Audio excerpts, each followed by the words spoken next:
So welcome to this next video. And this is kind of a reminder from the very first class because I think I explained in a story about what is the financial international market, right? The international financial market, sorry, that's what I explained in the example with the banks and that if I think it was with Tony Stark, that Tony Stark wanted to buy pounds and blah, blah, blah. So from that example, we learned that there was um, a primary market and a secondary market. I think I showed you a graph with that. It was the primary market in the middle, and then around it the secondary market. And who was inside of the primary market? Only private banks. Okay, so only the banks that make the transactions between them. So only, for instance, in Mexico, it should be Citibank, Banorte, and BBVA. Those are the private banks that are part of the primary market. And around the primary market, we have the secondary market, and that means everyone else. Okay, so it was companies, the government, the central bank, um, people who want to make profit from the financial system, the financial market. So around the primary market, we have the secondary market. In the case of the Forex market, in the case of the foreign exchange market, it is the same.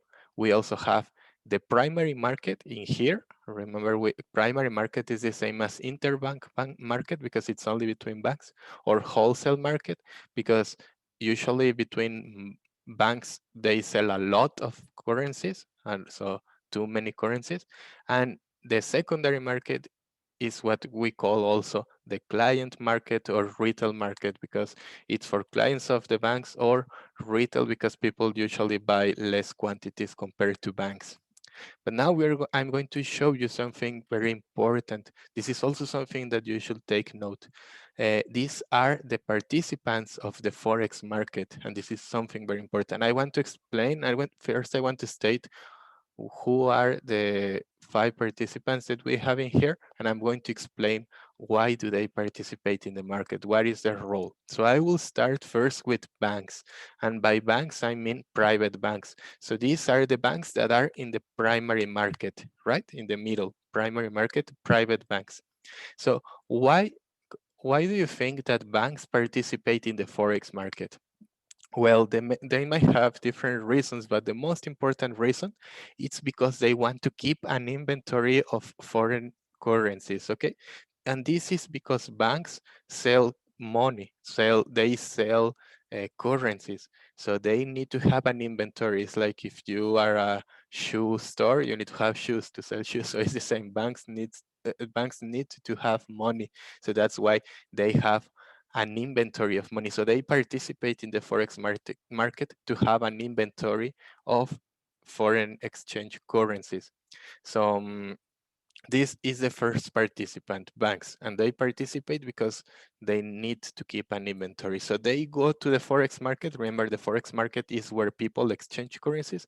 They go to the Forex market to buy or sell inventory. I hope it's clear. Let's continue with the second participant. The second type of the participant is where we belong, I will say. I think that we belong in here. It is for individuals, which include anyone who wants to buy, anyone, I mean like anyone normal, anyone like a tourist, for instance, or someone who wants to buy something from Amazon or something, you need to import something, so you need foreign currency. So anyone who is like that, like you normally don't work in the forex market, so you only participate because it's incidental, only when you need it, like the tourist, only when the tourist goes to that country. Like if I ask you, do you need Swedish crowns? You will say no. Why? But if you are planning on going on vacations to Sweden, then you need Swedish crowns, so that's why it is incidental. Also, if you are buying, I don't know, a video game from the US, you might need dollars to pay for that video game. So, but only because you need it. And firms is the same. In the case of firms, it's exactly the same. Firms only go to the Forex market because they need to buy or sell currency. So imagine that you sold shoes to the US and they paid in dollars. So you have dollars, you need to go to the Forex market to sell those dollars, or the other way around. You need raw materials from the US, so you need dollars to pay. So it's the same. You go to the Forex market to buy the dollars that you will use to pay. So that's why we say that they participate, because it's incidental, only because they need it. That's the second participant. The third participant is very interesting, because these two participants, they go to the Forex market because they want to make profit. Okay, so they want to make money from the market. They don't want to have an inventory. They don't go because they need it. They go because they think they have an opportunity to make profit, to make some money, to make an investment, or to make something like that, which will give them money. Their objective is to make money. Okay, so, and then in here we have speculators and arbitrators. And so what's the difference? Well, the difference, the only difference between these two, is that in a speculation you have risk. Speculation, it's something similar like going on a casino. That's actually what you do in a casino. You go and you bet. Betting is the same as speculating. It's very similar. So in speculation, speculators have risk. They make an investment hoping that something will happen. They say, like, I will buy dollars because I think the dollar is going to get more expensive. So they have risk. If it doesn't work, if there is, I don't know, if what they thought doesn't happen, they might lose money. That's why they have risk. And arbitrators, no. When someone is making arbitrage, it's different, because when you make arbitrage, and we are going to learn about this in the, I think in second and third partial, but when you make this, you don't have risk. You find a mistake, you find an error in the market, you find a mistake in the market that you can take advantage of. So let me tell you an example. Imagine that I know that someone is willing to pay 10 pesos for one pen, okay? Because I just heard that someone is buying one pen for 10 pesos. And then that person leaves the room. And then when that person leaves the room, someone comes and says, I am selling one pen at 9 pesos. Do you know someone who wants to buy one pen at 9 pesos? And I say, I will buy it, because I know that someone's willing to pay 10 pesos, but I don't tell that person. So I buy it at 9 and I go with the other person and I sell it to the other person at 10 pesos. So as you can see, I make a profit of 1 peso, because I am taking advantage of a failure in the market, of a mistake in the market. That mistake or failure is communication. In an efficient market, there is communication. So in an efficient market, the buyer and the seller will be able to know whatever they need. But in that example, they didn't know, so I took an advantage of that. That happens in different situations, different examples. We are going to learn that. I will give you different examples and different exercise about this. That happens in real life. The market has some failures and people take advantage of that. People who take advantage of that are called arbitrators. They don't have risk. There is no risk, because they already know the buyer and the seller. They are only taking advantage of that. So those are arbitrators. And in speculation, it's different. Imagine that in speculation, it's like if that person comes and says, who wants to buy a marker for 9 pesos? And I say, I will buy it because I think that someone will buy it at 10. But I'm not sure. It's only something that I think. That's why it has risk. So, okay with number 3, right? And speculators and arbitrators, remember, they don't want to have an inventory. They don't need the currency. They only want to make profit. Number 4, participant number 4, these are central banks. It's something similar to the government. In some countries, central banks and governments are separate, like in Mexico, like in the US, like in the UK, like in Europe. But in other countries, they are the same, like in China, like in Venezuela, like in Argentina. They are the same. And in Mexico, although they are kind of public in some sense, they are separated. But the point from this is that central banks only participate in the forex market to buy, to acquire, or to sell reserves. You know this from previous classes.